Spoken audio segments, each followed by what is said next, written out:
ओम नाम पर ले रे बंधई अंत समय संग जाई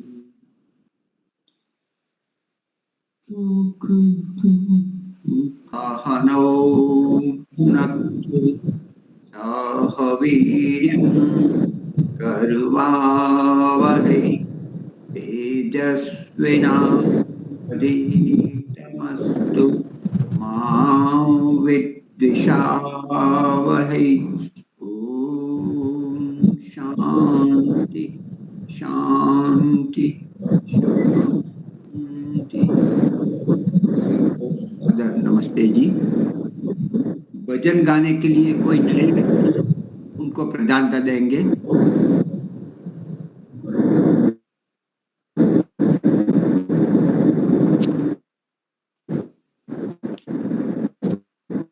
तो कमला जी आप ले लीजिए। आया मुझे अपना जीवन बनाना न आया, भटकता रहा दुनिया की बातों पर, भटकता रहा दुनिया वालों के दर पर, रहा पाप ढोता मैं सारी उम्र भर, रहा पाप ढोता मैं सारी उम्र भर, जगत के प्रभु को रिझाना न आया, जगत के प्रभु को रिझाना न आया, मुझे अपना जीवन बनाना न आया, मुझे अपना जीवन बनाना न आया, रूठे हुए प्रभु को मनाना न आया, मनाना न आया, ये जग है सराय सभी को है जाना, ये जग है सराय सभी को है जाना, यहाँ रहने वालों से दिल ना लगाना, यहाँ रहने वालों से ना, प्रभु चरण में मन को, प्रभु चरण में मन को लगाना न आया, मुझे अपना जीवन बनाना न आया, मुझे अपना जीवन बनाना न आया, रूठे हुए प्रभु को मनाना न आया, समझ ना सका मैं प्रभु की ये माया, समझ ना सका मैं प्रभु की ये माया, यूं ही अपने दिल को हर एक से फसाया, यूं ही अपने दिल को हर एक में फसाया, फंसा दिल जगत में छुड़ाना न आया, फंसा दिल जगत में छुड़ाना न आया, मुझे अपना जीवन बनाना न आया, मुझे अपना जीवन बनाना न आया, रूठे हुए प्रभु को मनाना न आया, मुझे अपना जीवन किसी पाप किसी काम आई ना मेरी कमाई, किसी काम आई ना मेरी कमाई, प्रभु राम बिन यूं ही आयु गवाई, हरि भजन बिन यूं ही आयु गवाई, हरि नाम का हरि नाम का धन कमाना न आया, मुझे अपना जीवन बनाना न आया, मुझे अपना जीवन बनाना न आया, रूठे हुए प्रभु को मनाना न आया, मुझे अपना जीवन। कभी याद दिल में न आई प्रभु की, कभी याद दिल में ना प्रभु की आई, है जिसको बदौलत ये सारी छुपाई, है जिसकी बदौलत ये सारी खुदाई, उसी राम का गीत, उसी प्रभु का गीत गाना न आया, मुझे अपना जीवन बनाना न आया, मुझे अपना जीवन बनाना न आया, रूठे प्रभु को मनाना न आया, मुझे अपना जीवन। धन्यवाद जी समय देने के लिए।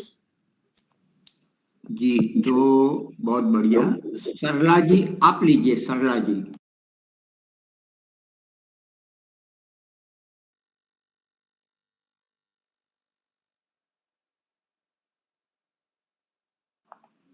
क्या भजन गाना चाहते हैं? सरला जी तो शोभा जी आप ले लीजिए। हाँ जी आप सबको नमस्ते। मैं प्रभु भक्ति का, हाँ जी मैं भजन प्रभु की महिमा का ही भजन रख रही हूँ। अच्छा आ गए सरला जी। हाँ तो आप गाना चाहते हो गा लीजिए। सरला जी प्रारंभ करें आप। हाँ जी सभी को सादर नमस्ते जी। ओम।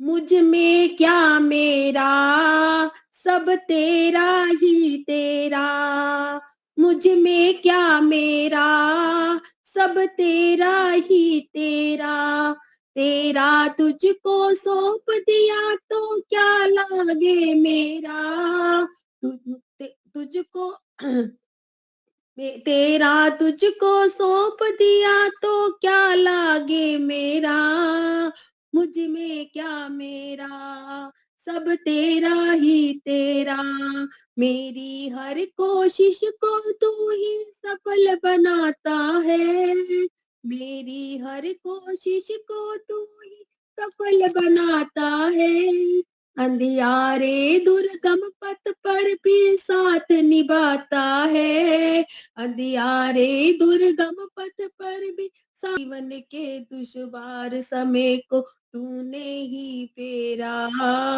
मुझ में क्या मेरा, सब तेरा ही तेरा, तेरा तुझको सौंप दिया तो क्या लागे मेरा, मुझ में क्या मेरा, सब तेरा ही तेरा, कितनी ही तारीफ करूं उतनी ही कम होगी, कितनी भी तारीफ करूं उतनी ही कम होगी, एक जरूरत बस तेरी हमको ही होगी, एक जरूरत बस हमको तेरी ही होगी, तूने ही पतवार संभाली, तूने ही पतवार संभाली, जब दुखों ने घेरा, मुझ में क्या मेरा, सब तेरा ही तेरा, तू दाता तू सब कुछ मेरा, तू ही पालनहारा,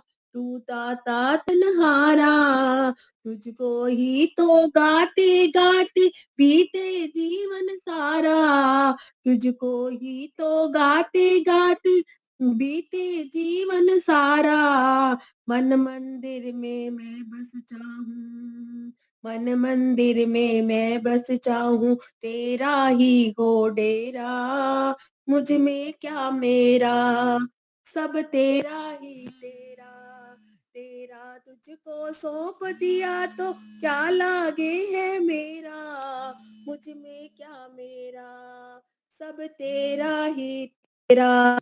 धन्यवाद जी, आपने समय दिया, आपका बहुत बहुत धन्यवाद। हाँ जी, बहुत बढ़िया। तो अभी हम श्रुति जी को सुनेंगे।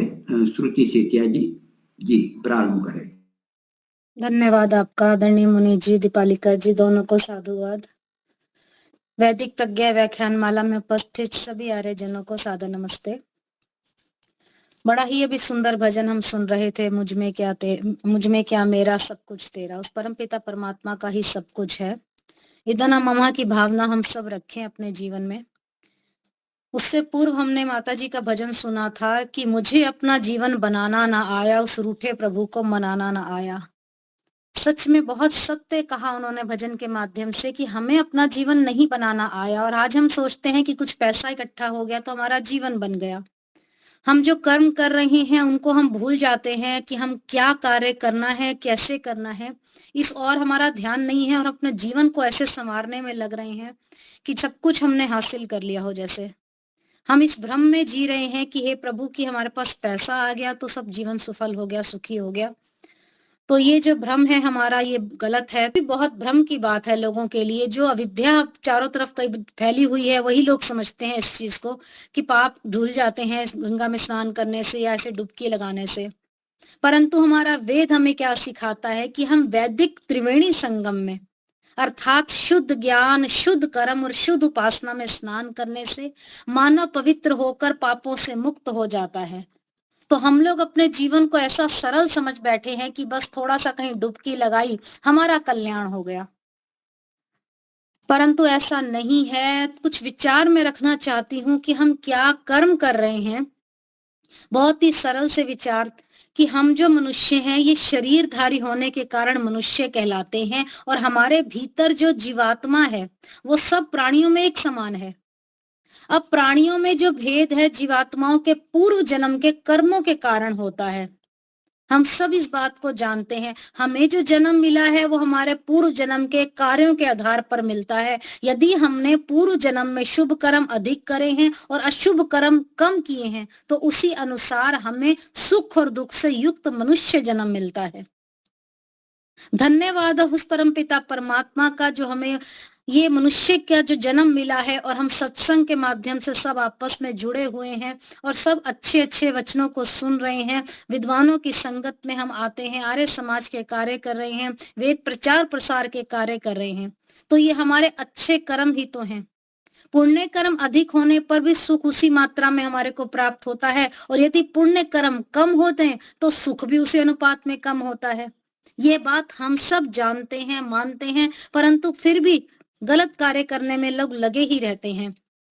यदि हम चाहते हैं कि हमारा जो है भविष्य हमारा उत्तम हो, हमारे पर जन्म में कभी दुख ना हो या दुख बहुत ही कम हो, तो हम अधर्म ना करें, हम पाप ना करें, अशुभ कर्मों का हमें सेवन बिल्कुल भी नहीं करना चाहिए। क्योंकि एक कहावत हम बचपन से सुनते आ रहे हैं कि जैसा बोओगे वैसा काटोगे। और ये सिद्धांत हमारे सुख और दुख और हमारे जन्मों पर, इन बातों पर बहुत प्रभाव डालता है।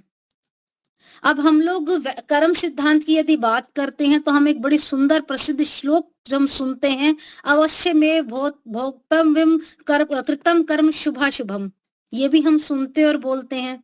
तो इसका अर्थ ये हुआ कि मनुष्य को अपने किए हुए कर्म और अशुभ कर्मों के फल अवश्य भोगने ही पड़ते हैं।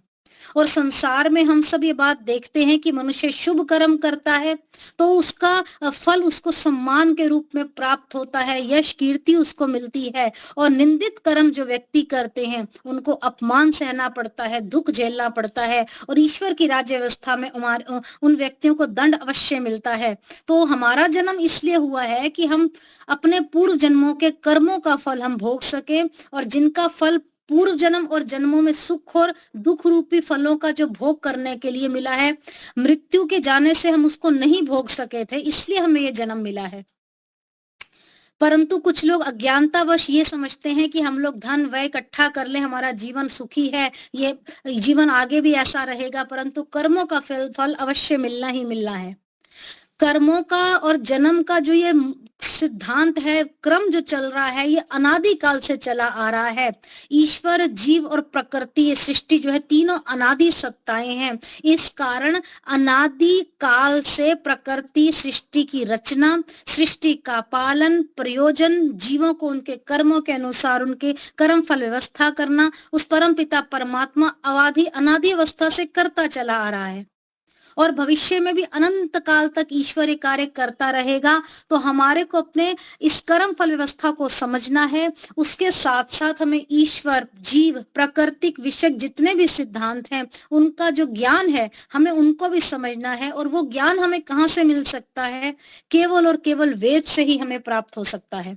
जो ईश्वर की सृष्टि आदि में जो अमैथुनी सृष्टि उत्पन्न करी है, उसमें 4 ऋषियों से जो ज्ञान प्राप्त हुआ है, उसमें बताया गया है कि व्यक्ति को सत्कर्मों से युक्त रहना है और वही प्रेरणा हमारे को वहां से मिल रही है। और हमें ये बताया जाता है कि सत्कर्मों के सेवन से मनुष्य का कल्याण होता है। आज हम लोग कल्याण को केवल धन इकट्ठा करना समझ के अपने जीवन को कल्याण की तरफ ले जा रहे हैं। हम ये नहीं समझ रहे हैं कि वेद में क्या लिखा है। स्वाध्याय हम नहीं कर रहे हैं। इस कर्म फल व्यवस्था को हम समझना नहीं चाहते हैं। ईश्वर, जीव, प्रकृति के विषय में हम नहीं समझते पढ़ते हैं। केवल पैसा धन कमाना ही अपना जीवन समझ रहे हैं और उसी में ही सब मस्त हैं। बहुत ऐसे परिवार मैंने देखे हैं जो केवल और केवल ये इसलिए जीवन है कि कहीं से धन आता रहे और उनका जीवन अच्छा चल रहा है, परंतु उस ईश्वर की विषय जानकारी वो नहीं रख रहे हैं। ना ही प्रकृति का कोई धन्यवाद है, ना कोई ऐसा कार्य कल्याण का वो कर रहे हैं। तो कहते हैं कि सत्कर्म यदि व्यक्ति करता है, जन्म मरण से मुक्ति हो जाती है और मुक्ति में मनुष्य क्या है? ईश्वर के सानिध्य में रहकर इस आनंद स्वरूप परमात्मा के आनंद को भोगता है। जीवात्मा जो मुक्ति में है, अखिल ब्रह्मांड में वो भ्रमण करता हुआ वो ये और जीवात्माओं से मिलता है, उनसे वार्तालाप करता है। मुक्त जीवात्मा को किसी प्रकार का किंचित भी कोई दुख नहीं होता और इस कारण मनुष्य दुख के आश्रय जो मनुष्य को मिले, मतलब हमारा जो पंच भौतिक शरीर है वो जीवात्मा से छूट जाने के कारण, जन्म मरण ना होने के कारण वो दुख सुख ही नहीं होता हमारे को। तो इसलिए कहते हैं मोक्ष प्राप्ति करिए। तो ईश्वर के सानिध्य में हमें रहना है। ईश्वर के आनंद को, उसकी संगति को प्राप्त करके हम लोग सुख को प्राप्त कर सकते हैं और उसी को हम आनंद कहते हैं। आनंद का यही अर्थ है, ईश्वर के सानिध्य में रहना, मुक्त हो जाना। परंतु आनंद केवल धन से समझे, ये हमारा भ्रम है। हम सभी जीवों का लक्ष्य क्या है? जन्म मरण से छूटना, मुक्ति को प्राप्त होना। और मनुष्य ज्ञान प्राप्ति के लिए वेदों का अध्ययन करे, ये हमारे लिए बहुत आवश्यक है। यदि मनुष्य वेदों का अध्ययन नहीं करेगा तो वो सद ज्ञान को, सदकर्मों को प्राप्त नहीं कर सकता, ना ही वो अवस्था मोक्ष है उसको प्राप्त कर सकता है। वेद जो है एक वैदिक साहित्य, सत्य ज्ञान के ग्रंथ हैं। वेदों में जो कुछ है सत्य लिखा है और इनका अध्ययन करने से मनुष्य की आत्मा और उसकी अविद्या जो है वो दूर हो जाती है। वो सद्ज्ञान जो है उस रास्ते पर चल पड़ता है। व्यक्ति को कर्तव्य अकर्तव्य का बोध हो जाता है। और आज जो वर्तमान जीवन, हम व्यवहारिक जीवन देख रहे हैं, उसमें लोग वेदाध्ययन ना करके अर्थ व धन कमाने की बात वाली विद्या को प्राप्त करके अपने जीवन के भौतिक सुखों को बिताने का प्रयत्न कर रहे हैं।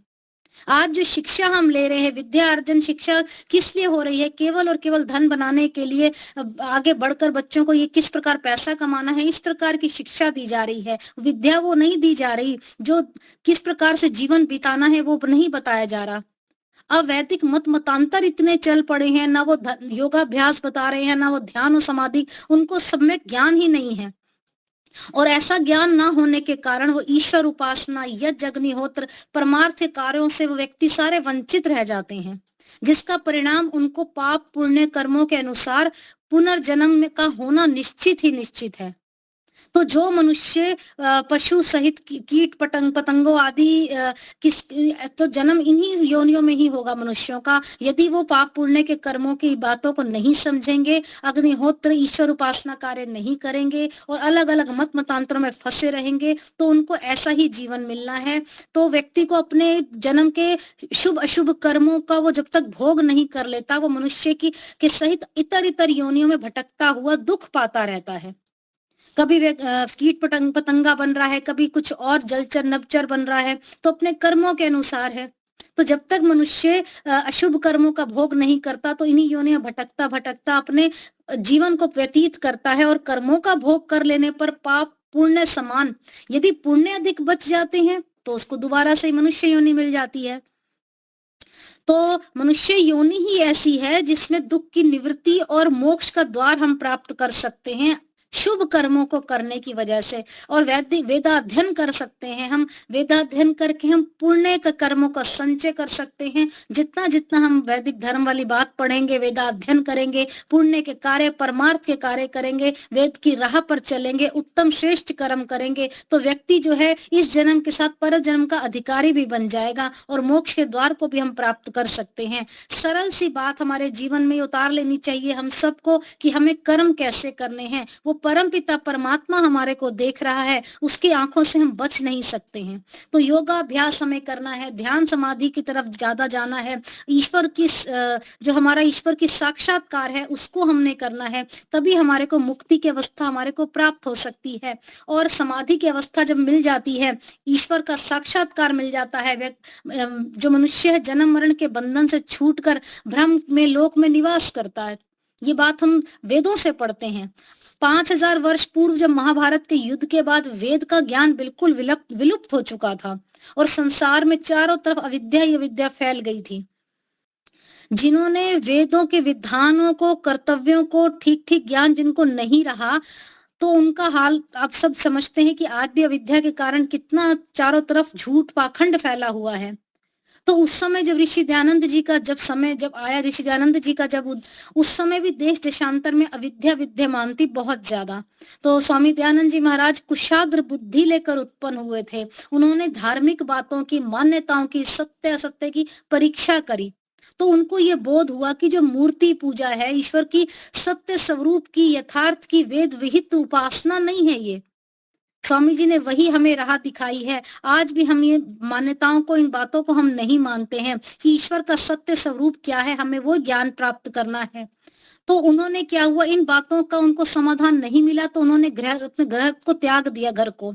सच्चे योगी बने, मथुरा जाकर स्वामी प्रज्ञा चक्षु के शरण में आकर उन्होंने अपने 3 वर्ष की अवधि जो शिक्षा पूरी करी, वेदांग और वेदों के पंडित बने। वो योग से, वेद विद्या से ईश्वर के सत्य ज्ञान को उन्होंने प्राप्त किया। अपने गुरु की प्रेरणा से उन्होंने अपनी विवेक शक्ति से अविद्या का नाश और विद्या की वृद्धि, इस और वेद प्रचार की बातों को जीवन का अपना मिशन बना लिया।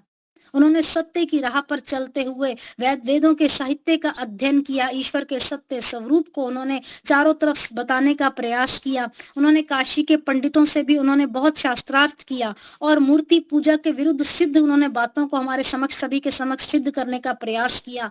कहते हैं ना, मूर्ति पूजा करने से कोई पुण्य नहीं होता। और देश की भलाई के लिए उन्होंने वेदों का प्रचार किया। सत्यार्थ प्रकाश, ऋग्वेदादि भाष्य भूमिका, ऋग्वेद यजुर्वेद भाष्य और आर्य विभिनय, ये सब ग्रंथ लोग सत्कर्म करें, दुख और जन्म और मृत्यु दैनिक जिसमें पढ़ा करें, शंका समाधान भी हमारी हो सकती है।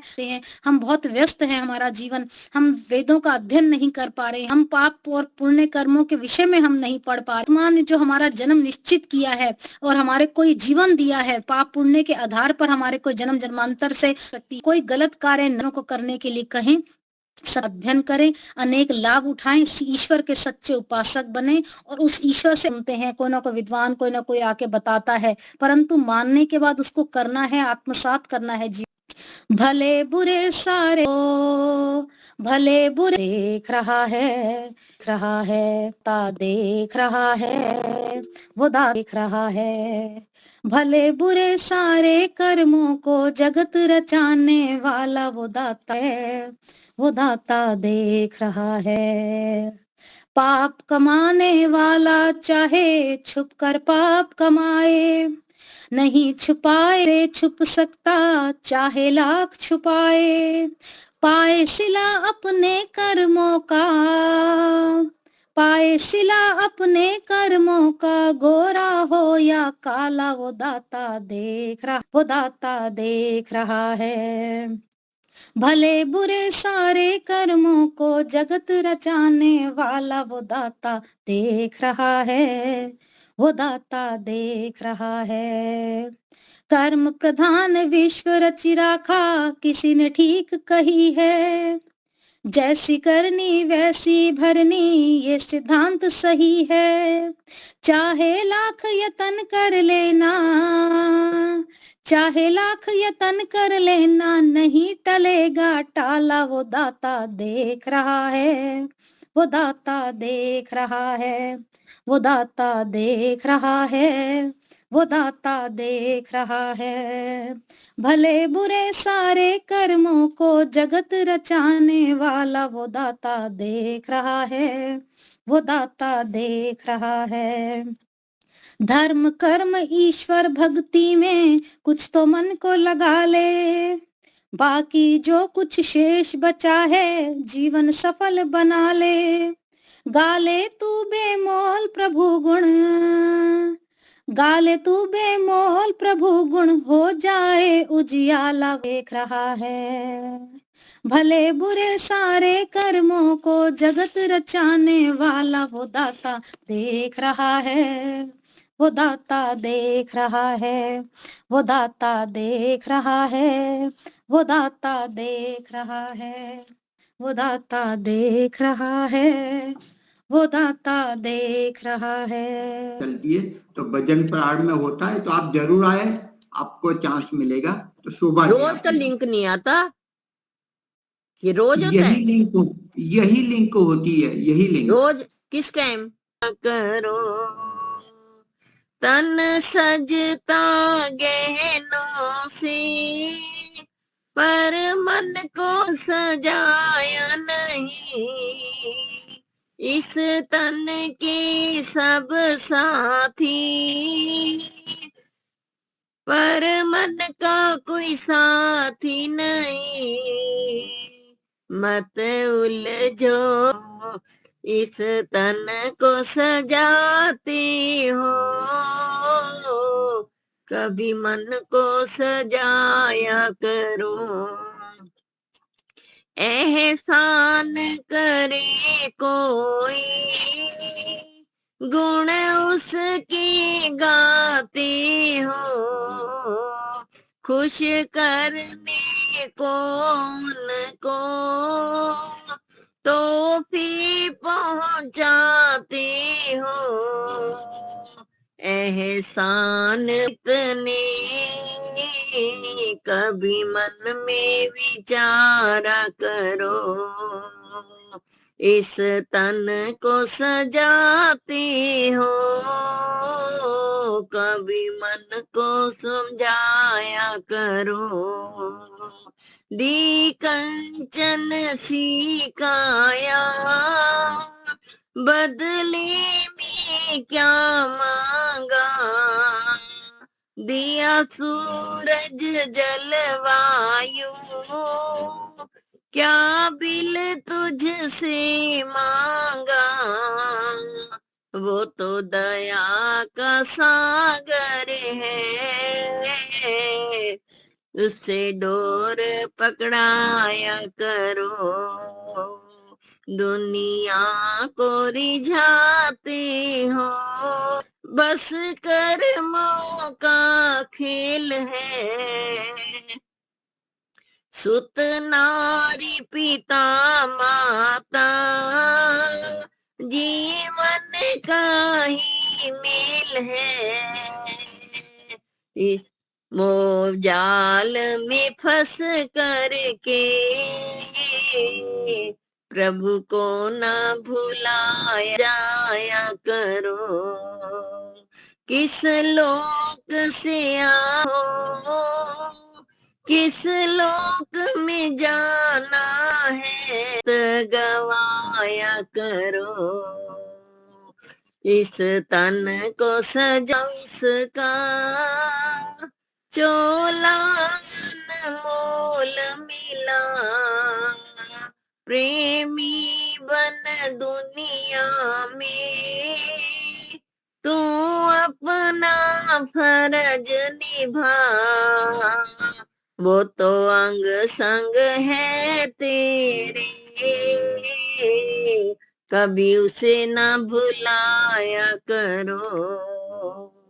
तन साफ बनाते हो, मन साफ बनाया करो, दुनिया को रिझाते हो, कभी मन को रिझाया करो, कभी प्रभु को रिझाया करो। धन्यवाद जी समय देने के लिए। बहुत ॐ भूर्भुवस्सुः तत्सवितुर्वरेण्यं भर्गो देवस्य धीमहि धियो यो न प्रचोदयात्। सबका रक्षक, जगत के सब जीवों का आधार, जो प्राणों से भी प्रिय और स्वयंभू हैं, जिसके संसर्ग से संसार के सारे प्राणी सभी क्लेशों और दुखों से मुक्त हो जाते हैं, जो नानाविध जगत में सर्वत्र व्यापक होकर सबका पालन और पोषण करता है, सकल जगत का उत्पादक, सब ऐश्वर्यों का दाता, जिसकी प्राप्ति में सभी की सब आशाएं एवं अभिलाषाओं की पूर्ति है, उस पवित्र परमात्मा के पवित्र तेज को हम अपने हृदयों में धारण करते हैं। वो परमात्मा हमारी बुद्धियों को निकृष्ट मार्ग से निवृत्त करके उत्कृष्ट मार्ग की ओर प्रेरित करे। आदरणीय मुनि जी, धर्म प्रेमी सज्जनों, संचालिका बेन दीपालिका जी, हम कोई भी शुभ कार्य करते हैं तो शुरुआत में हम ईश्वर की स्तुति प्रार्थना उपासना अवश्य ही करते हैं। और जैसे संस्कार, हर एक संस्कार से पहले हम ईश्वर की स्तुति प्रार्थना उपासना के मंत्र बोलते हैं। कोई भी अच्छा काम है, यज्ञ भी यदि हम करते हैं तो पहले ईश्वर स्तुति प्रार्थना उपासना के मंत्रों का पाठ करते हैं। महर्षि दयानंद ने स्वयं ने सत्यार प्रकाश ग्रंथ लिखा तो शन्नो मित्र संवरुण वाला मंत्र जो जयाबेन जी उसकी व्याख्या कर रही है, उससे वो उन्होंने स्तुति प्रार्थना उपासना की है ईश्वर की। तो ईश्वर की स्तुति प्रार्थना उपासना यानी शुरुआत में ऐसे मंगलाचरण नाम से भी बताया जा सकता है। तो इससे करने से क्या फायदा होता है?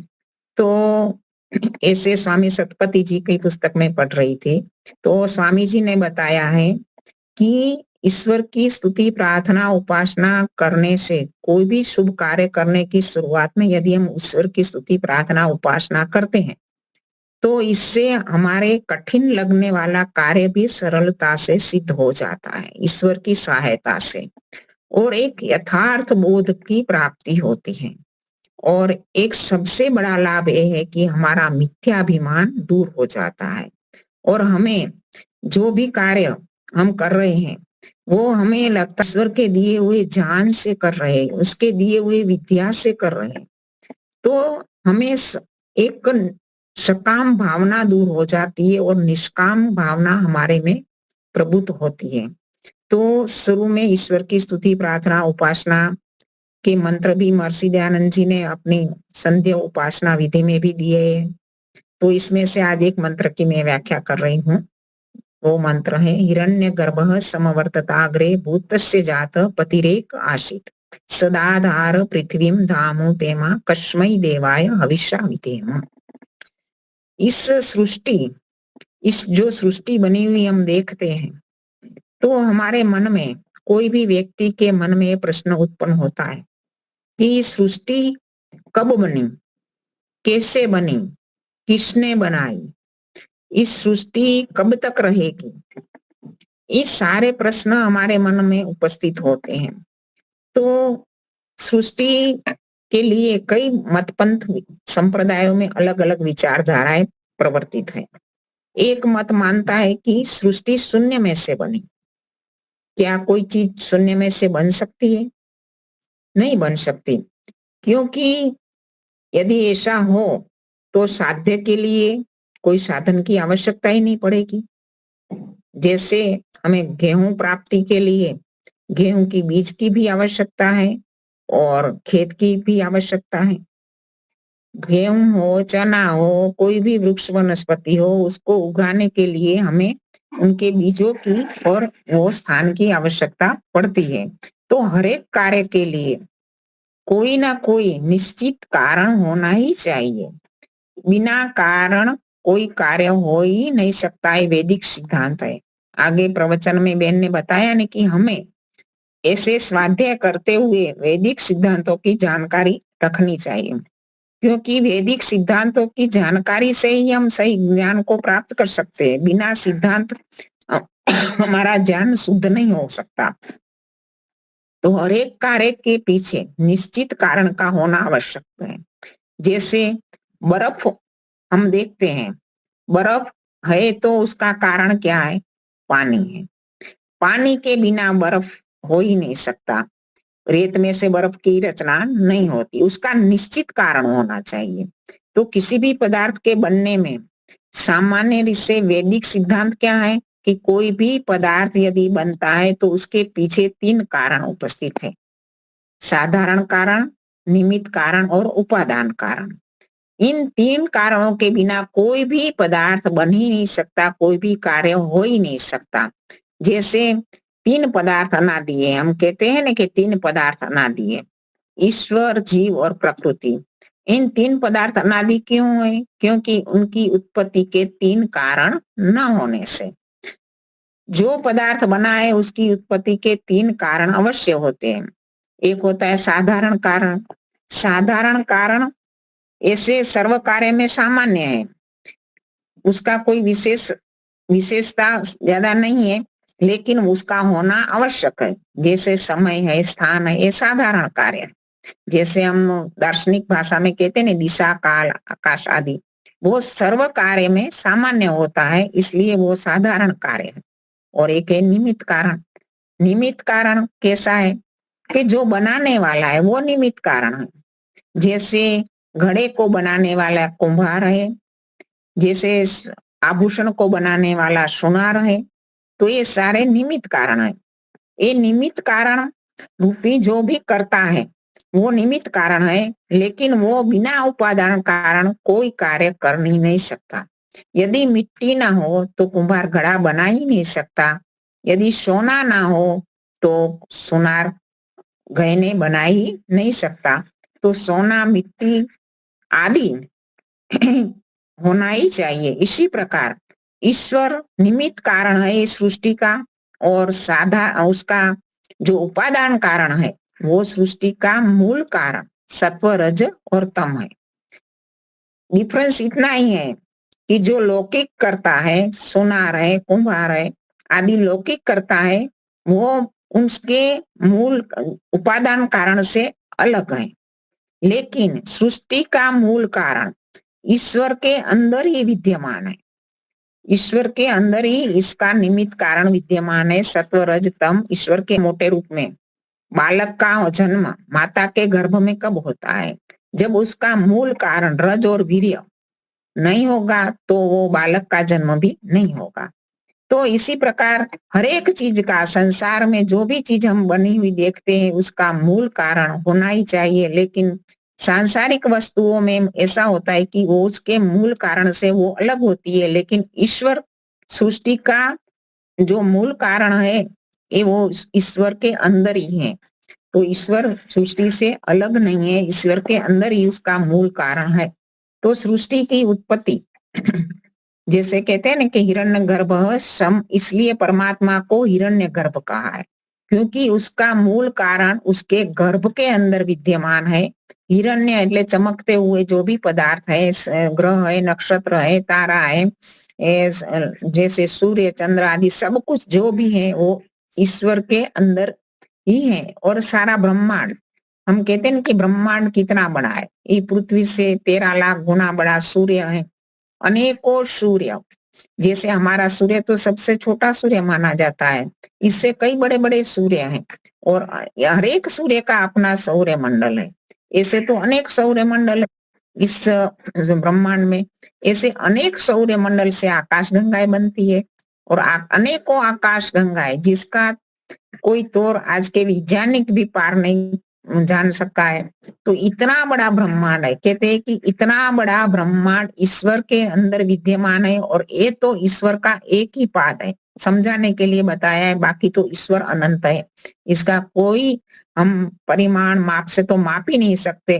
लेकिन एक समझाने के बारे बताया गया है कि ईश्वर का हम कल्पना नहीं कर सकते, यहाँ तक ईश्वर का अनंत विस्तार है।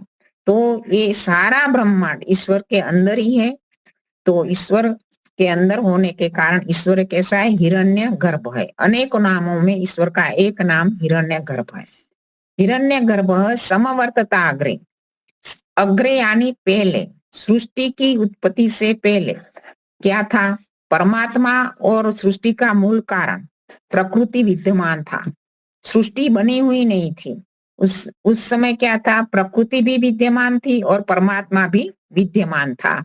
तो इसमें परिस्थिति कैसी थी उस समय? तो ऋग्वेद का एक मंत्र कहता है, तम आसी तमसा गुढ़म अग्रे प्रकृतम सलिलम सर्वमा इदम तुच्छ एनाभ्य विहितम यदाशी तपस्यन्त न्यहीना जायत एकम। यह मंत्र ये बता रहा है कि उस समय जगत अंधकार से आवृत था, सृष्टि बनी हुई नहीं थी, परमपिता परमात्मा तो थे ही, सब जीवात्माएं प्रलय अवस्था में थी, हम सृष्टि बनी हुई नहीं थी। तो उस समय परिस्थिति क्या थी? तो सारा जगत आकाश रूप था और अंधकार से आवृत, पूरा अंधकार आकाश के समान व्याप्त था। जब हम देखते हैं ना आकाश दिखाई देता है खाली जगत, तो उसी समय अंधकार से आवृत था सारा जगत, कोई प्रकाश नहीं था और रात्रि रूप जानने के अयोग्य था, हम जान नहीं सकते ऐसा था। आकाश रूप तथा तुच्छ अर्थात परमेश्वर के सामने, उस महान परमेश्वर के सामने एक देशी आच्छादित था, इतना था। तो वो एक देशी था, पूर्ण परमात्मा तो सर्वदेशी है, इससे पुराना एक देशी शब्द का प्रयोग हुआ है क्योंकि वो भी उसकी सीमा के अंदर था, इतना बड़ा होने के बावजूद। तो एक देशी आच्छादित था। पश्चात परमेश्वर ने अपने ज्ञान से, सामर्थ्य से कारण रूप प्रकृति से कार्य रूप प्रकृति बना दिया। ये मंत्र ये बता रहा है। तो इसीलिए ईश्वर को कहा है कि समवर्तताग्रे, सृष्टि की उत्पत्ति से पहले भी वो विद्यमान था और कार्य प्रकृति इस प्रकार, कारण प्रकृति का स्वरूप इस प्रकार था। तो भूतस्य समवर्तताग्रे, भूतस्य यानी जो उत्पन्न हुए हैं, जड़ चेतन आदि जो भी पदार्थ है, जो भी प्राणी जगत है, सारा उत्पन्न हुए जगत में असंख्य योनियां है, असंख्य प्राणियों के शरीर है, असंख्य जीव जंतु है, हरेक के शरीर की रचना अलग है, हरेक के पोषण के लिए, हरेक के खुराक के लिए परमपिता परमात्मा ने अलग अलग व्यवस्थाएं बना के रखी है। और अनेक प्रकार की वनस्पतियां हैं, अनेक प्रकार के फल फूल हैं, अनेक प्रकार के होने के इतनी सारी असंख्य योनियां हैं कि ऐसे 84 लाख योनि की कल्पना मात्र है, बाकी तो हम कोई योनि की गणना ही नहीं कर सकते। और ऐसे देखते हैं कि इतने सारे संसार में मनुष्य भी कितने भी, और अनेकों मनुष्य के होने के बावजूद अनेकों के चेहरों की रचना अलग है, अनेकों के अंगूठे और उंगलियों के निशान अलग है।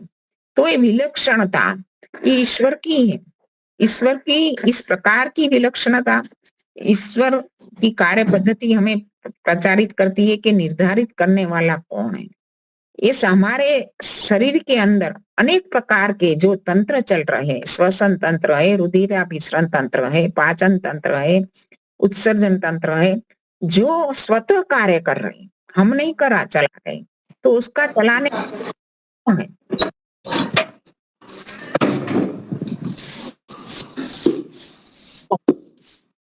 मूल जीव है, तो उसको चलाने वाले अध्यक्ष कौन है? वो ईश्वर, ईश्वर ही है उसको चलाने वाला।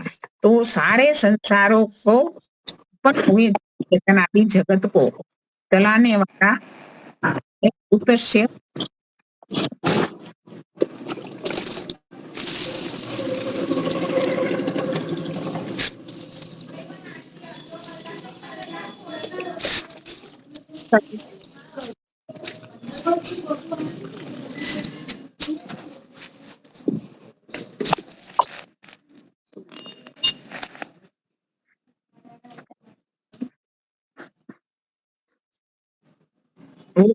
ईश्वर तो बड़ा विज्ञान है, उसकी अनेक विज्ञान के आधार नियमों को बनाने वाला, चलाने वाला वो ही, दूसरा कोई नहीं है।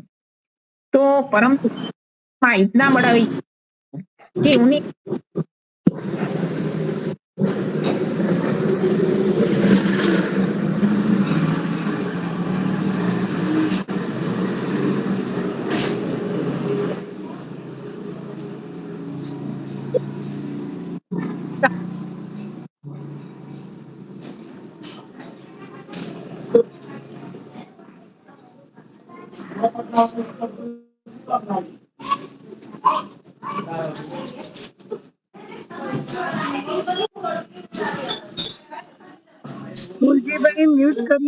मुलजी भाई म्यूट करिए। हाँ जी नहीं,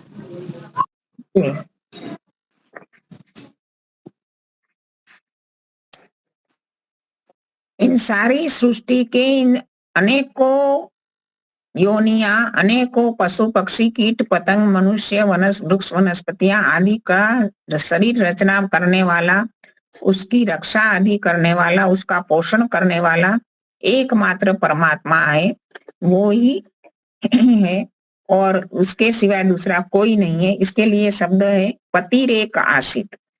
वो एकमात्र पति है, वो संसार का एकमात्र सर्वोपरि राजा है। वो सारा ही संसार का संचालन तो कर रहा है, लेकिन वो स्वेच्छाचारी राजा नहीं है, मनमाना नियम नहीं है उनका। वो नियमों का निर्माण भी करता है और स्वयं भी चलता है उस नियमों पर। ईश्वर कभी भी अपने नियमों का उल्लंघन नहीं करता। ईश्वर भी अपने जो भी विधान बनाता है, जो वेद का विधान बनाया इसलिए वो विधाता है और उसके अनुसार ही सृष्टि को चलाता है, संसार को चलाता है। तो कई लोग कहते हैं कि ईश्वर, ज्यादातर इस्लाम धर्मी लोग कहते हैं कि खुदा, जो खुद अपना जो मन चाहे वो कर सके वो ही खुदा है। तो यदि ईश्वर अपने नियमों में बंधा हुआ है तो वो खुदा ही कैसा? तो नहीं, ऐसा नहीं है।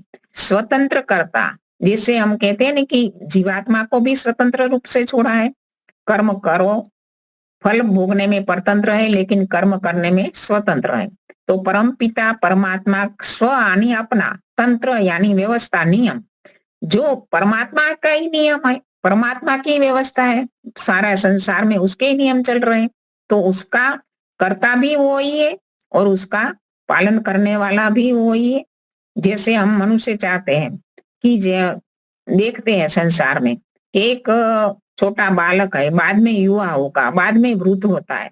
तो ये नियम शुरू से है, इसको कोई बदल नहीं सकता। जैसे कर्मों का नियम, जैसे बताया था ना आगे, अवश्य में भोक्तव्यम शुभाशुभ कर्म, अवश्य ही भोगना पड़ता है। कर्म किया, उसके फल से हम कभी भी बच नहीं सकते। चाहे कितना भी आप गंगा में डुबकियां लगा लो, तीर्थ यात्राएं कर लो, ये सारी बीच के काल में बनाई गई पौराणिक पंडितों के द्वारा मनुष्यों को लुभावने वाली धारणा है। बाकी ईश्वर के नियम सदा अटल है और अटल ही रहेंगे। किया हुआ कर्म तीनों कालों में फल भुगतने बिना नष्ट हो ही नहीं सकता। तो ईश्वर का नियम कभी भी नहीं बदलता। उसका एकमात्र पति है और उसके कई कई तो इतना बड़ा साइंटिस्ट है कि उनके जो भी साइंस के नियम है वो भी पृथ्वी के सृष्टि के अंदर विद्यमान है। अनेकों नियम विद्यमान है। हम मनुष्य उस नियमों को जितना भी खोजते आज के वैज्ञानिक तब कहते कि उसने डिस्कवर किया, यानी कवर जो डिस्कवर था उसको ओपन किया, तो कवर था उसको डिस किया यानी ओपन किया, उसको जाना। बाकी तो सृष्टि में नियम तो सृष्टि की उत्पत्ति के साथ है ही और आगे चलेंगे।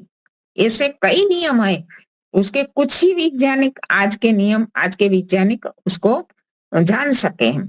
तो ये ईश्वर की विलक्षण व्यवस्था है।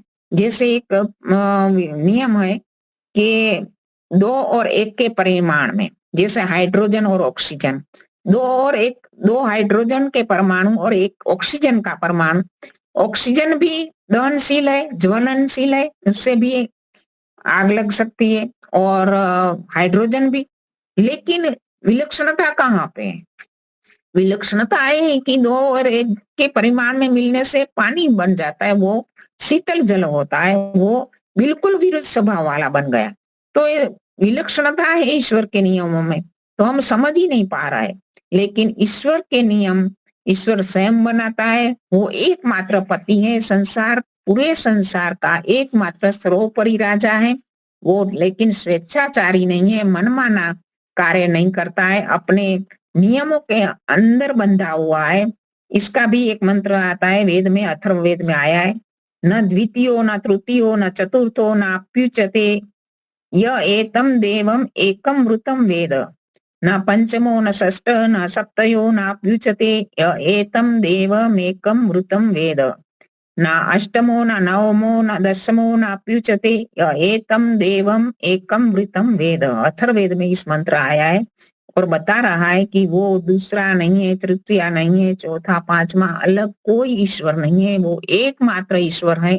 वो पतिरेक, पति है सारे संसार का, पतिरेक एकमात्र, पतिरेक एकमात्र पति है सारे संसार का, और सदाधार जो धारण कर रहा है पृथ्वी को, सारे संसार की अंदर सौर्य पृथ्वी, अनेकों पृथ्वियां हैं एक सौर्य मंडल के अंदर, ऐसे अनेक सौर्य मंडल है, ऐसे अनेक सौर्य मंडलों से अनेक आकाश गंगा है जिसका कोई हम तोल माप नहीं कर सकते, जिसकी गणना नहीं कर सकते। इतने बड़े ब्रह्मांड को ईश्वर धारण कर रहा है, पूरे ब्रह्मांड को, इसलिए उसको सर्वाधार कहा है, सबको वो धारण कर रहा है। और इसलिए इंग्लिश में कहा गया है कि वो जनरेटर है, ऑपरेटर है, डिस्ट्रॉयर है। इसलिए क्या बताया, जीओडी गॉड, जनरेटर आनी जी, ऑपरेटर आनी ओ, અને डिस्ट्रॉयर मानी डी, तो जीओडी गॉड वो एकमात्र गॉड है, वो सर्वाधार है। पृथ्वी धामु तेमा, पृथ्वी को धारण कर रहा है। पृथ्वी अपनी किल्ली पर 24 घंटे में एक चक्कर काटती है और निश्चित परिधि में रहकर निश्चित कोने पर झुकी हुई सूर्य की प्रदक्षिणा करती है 365 दिन में। पृथ्वी, इतनी बड़ी पृथ्वी और इतनी उसकी जो गति है वो भी निश्चित है। जड़ क्या, जड़ पदार्थ अपने आप गति कर सकता है क्या? कोई भी जड़ पदार्थ, छोटा सा कंकर भी अपने आप, या तो वायु आती बाहर कोई बल लगता है तब गति करता है। तो इतनी बड़ी पृथ्वी को गति देने वाला कौन है?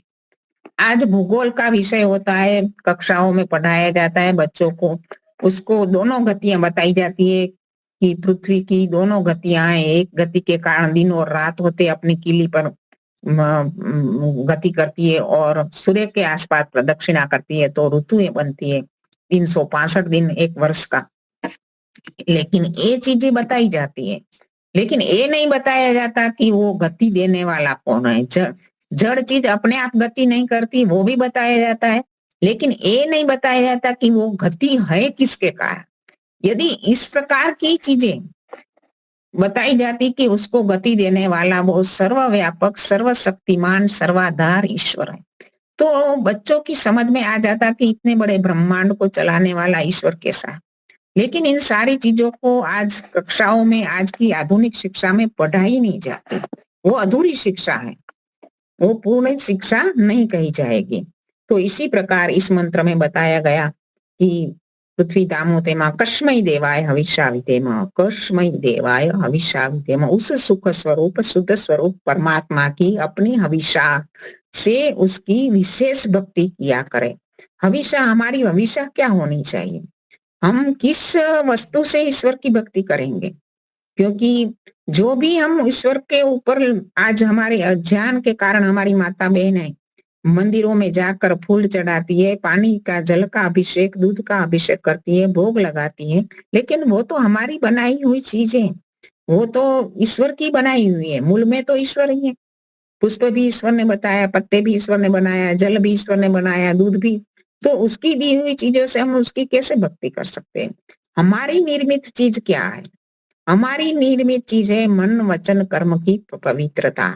हमारे मन में श्रद्धा हो, प्रेम हो, हमारे वचन में शुद्धता हो, हमारी वाणी में सत्यता हो, हमारी वाणी से हम ईश्वर की स्तुति, प्रार्थना, उपासना करें, और कर्म हमारे निष्काम भाव से हम, यदि हम कर्म करेंगे, शुद्ध कर्म करेंगे, सात्विक कर्म करेंगे, परोपकार के, धर्म के कार्य करेंगे, तब जाके ये सारी चीजों से हम ईश्वर की हविषा विधेम, वो चीजें हमें कैसे प्राप्त होगी?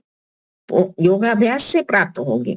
इसलिए महर्षि दयानंद ने कहा है कि योगाभ्यास और शुद्ध अंतःकरण से हम ईश्वर की उपासना किया करें, विशेष भक्ति किया करें, और वो परमात्मा सुख स्वरूप है। आज हमारी भूल क्या हो रही है, हम सुख तो शोध रहे हैं।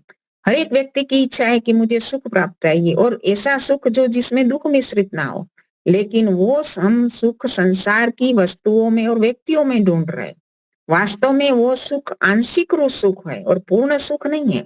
हम ये अनुभव भी करते हैं कि कोई भी खाने की चीज है, जैसे हलवा है, हमने खाया, पूर्ण पेट भर दिया, तो बाद में वो हलवा में सुख नहीं देगा, और यदि भी हलवे का कोई भी थोड़ा सा ग्रास जीभ पर रखकर कितनी देर हमें सुख देगा। और कोई चीज जो आज हमें ठंडी में स्वेटर, साल आदि अच्छे सुख दे रहे, गर्मी में वो सुख नहीं देता। हर समय हर चीज सुख नहीं दे पाती, और सांसारिक वस्तुओं में क्षणिक सुख है, ये हम सबको पता है। फिर भी हम उस वस्तुओं में लगे जो पूर्ण सुख है, जो पूरा आनंद है, पूर्ण सुख यानी आनंद, तो वो तो ईश्वर में ही है। तो ईश्वर ही सुख स्वरूप है, शुद्ध स्वरूप है, शुद्ध स्वरूप है। परमात्मा पूर्ण शुद्ध है। जो चीज शुद्ध होती है वही दूसरे चीज को शुद्ध कर सकती है। शुद्ध जल होगा तो ही हमारे कपड़े शुद्ध होंगे, कोई भी वस्तु शुद्ध होगी। यदि हमारा जो अग्नि कहते हैं ना कि 5 तत्वों में अग्नि तत्व ऐसा है कि इससे सारे पंच महाभूत शुद्ध हो जाते हैं, तो अग्नि तत्व शुद्ध हो जाता है। इसे हर एक जो शुद्ध चीज है वो स्वयं दूसरों को शुद्ध करती है। तो परम पिता परमात्मा शुद्ध स्वरूप है, और उसके सानिध्य में हमारी दुर्भावनाएं, दुर्वासनाएं परमात्मा जैसे उसका भर्ग स्वरूप है, वो हम धारण करते हैं, तो हमारा क्लेश, सारे क्लेश को दग्ध बीज कर देते हैं। भूंज डालता है, जैसे भड़भूजा चने को भूंज डालता है तो वो दग्ध बीज हो जाता है, दोबारा वो उग नहीं पाता। इसी प्रकार परम पिता परमात्मा स्वयं शुद्ध है और हमको भी शुद्ध करता है। तो वो सुख स्वरूप शुद्ध स्वरूप परमात्मा की अपनी हविषा से, अपनी मन वचन कर्म की पवित्रता से हम उसकी भक्ति, विशेष भक्ति किया करें, शुद्ध अंतःकरण और योगाभ्यास से। इति ओम शांति। बहुत सुंदर। ये जो मंत्र है स्तुति प्रार्थना उपासना के, वो उपासना में भी हम ले सकते हैं, संध्या में चिंतन करके भाव प्रकट कर सकते हैं। बहुत ही अच्छी तरह से ये याद कर लेने चाहिए, स्वामी जी की भाषा में और अपनी भी भाषा में अवश्य करना चाहिए। तो शांति पाठ करते हैं। ओम द्यौ शांतिरंतरिक्षं शांतिः शांतिरापो शांतिरौषधयः शांतिः वनस्पतयः शांतिर्ब्रह्म शांतिः